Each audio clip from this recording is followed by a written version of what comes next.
আমার মতে ছোটোবেলার জন্মদিনটাই ভালো। সেই সবাই আসবে, সবাইকে নিমন্ত্রণ করা হবে, কেক খাওয়া হবে, এত গিফট পাওয়া হবে, আর বন্ধুরা মিলে কেক নিয়ে কাড়াকাড়ি হবে। তারপর মা বাবা বলবে কেক মাখামাখি করছিস কর, কিন্তু দেওয়ালে লাগাস না। কিন্তু বড় হতে হতেই সেই সব গেলে যেন কোথায় হারিয়ে যায়।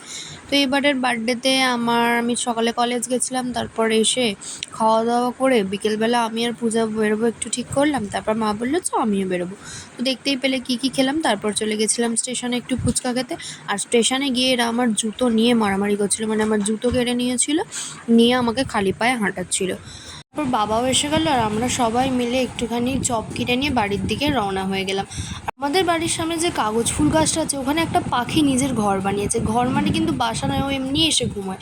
আর আমার বার্থডের গিফট হিসেবে পেয়েছিলাম পূজার নিজের হাতের তৈরি এই হারটা, আর এই যে কানে দেখছো গোলাপটা, ওইটা। আর রেশমি দিয়েছিল এই বার্থডে কার্ডটা। তো আজকের মতো এইটুকুই, টাটা। ভালো লাগলে লাইক করো।